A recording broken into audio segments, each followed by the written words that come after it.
The ever-confusing debate about whether these are legends or legions. Thank you, Hasbro, for confusing everybody. During Cyberverse, this size class was renamed Legions to coincide with the Commander size class, and back then it made sense, but what it would end up doing in the long run was incredibly confusing. Wait, I'm causing a bit of a train wreck at the start of this video. I haven't even talked about the toys. I'm supposed to be talking about the toys.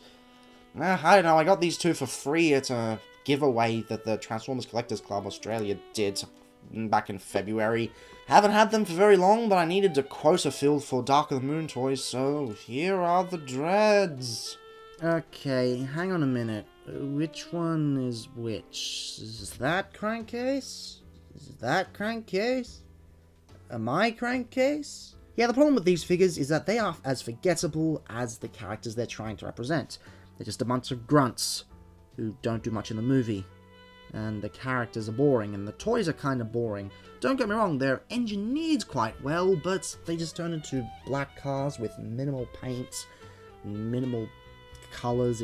They're not even the windows are painted, they're just completely black. They suffer from the same issues that Bumblebee movie Barricade suffers from, but on a greater scale because I don't actually care about these characters. They are sculpted quite nicely, except for the huge panel issues on Crankcase. And the paint apps that we do get are subtle but effective. You even get tail lights on Crowbar, which is kind of nice. And if you look at this, it kind of looks like, you know, Trailbreaker. That's kind of neat, I guess. But we already have a much better Legends Trailbreaker, so this is completely redundant. And we have a million car formers, so this is completely redundant. They're just not that great in terms of alt modes. At least they have pinned wheels. That's the thing that old Legends did that newer Legends didn't, but they kind of do nowadays. I don't know. I guess you can bring in Crumbs as a comparison. Yeah, Crumbs looks better. These aren't bad figures, they just don't look very enticing. Fortunately, their transformations are a little better. Crowbar especially has some really decent parts on the legs. First thing you want to do is detach said legs, and then from there you can detach the arms, which is a bit difficult. They're very tight. There we go. Then you can bring down the legs, bring down the torso, and from here, these go into chicken leg mode, and then these actually fold into the feet. And they make some pretty good feet, actually. The feet work quite well. They go like so, and it works. Getting him to stand is very easy as well, thanks to the way the feet work. And you can just position him here, ready to go. I really wish the arms could have done more, though. And then you got this guy who is a bit boring, actually. He's a standard Legends figure. You detach the arms, you come around here, the legs just fold out on separate hinges, several hinges, not separate.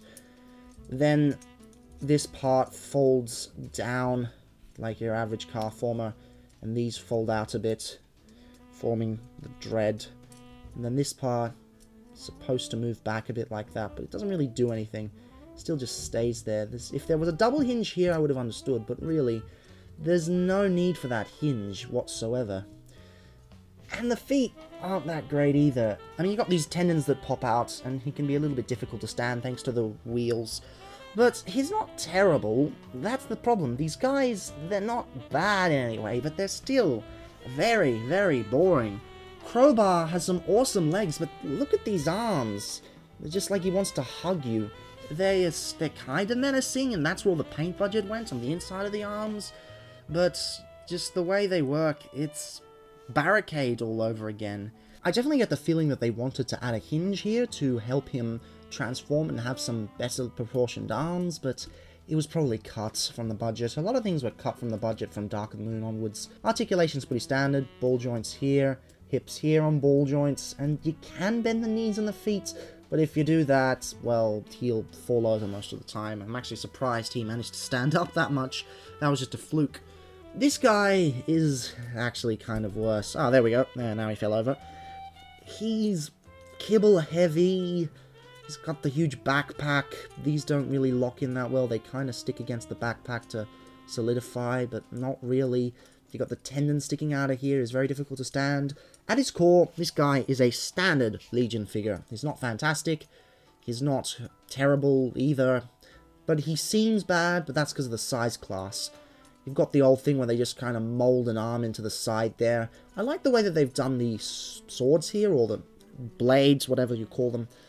It's cool how they've added them into the sculpting, but they just kind of look like needles. It's not very menacing. Articulation's also pretty weak. You've got ball joints here, and knees here. You've also got this part here that moves around, but again, makes him very difficult to stand. In fact, getting these to stand in a size comparison, it ain't gonna be easy. Especially this guy who just wants to roll back and fall over. Come on, come on, don't fall over, don't fall over. Whew, it didn't fall over. Thank God. Thank God. The dreads overall are alright. Crankcase is a bit of a standard Legends guy with the standard jank you'd see on a standard Legends toy, and Crowbar has some amazing leg transformation but is let down by lackluster arms. But even if they were amazing toys, the dreads just aren't that great to design. Not many people care about them. I mean, do you see how many shelf-warming dreads are at all the stores around? Sometimes you got all 3 dreads shelf-warming on the same shelf. I got these for the sake of completionism, and they're both fine. Just fine. If you want some dreads in your collection for a Dark of the Moon display piece, then be my guest. Knock yourself out there. Fine.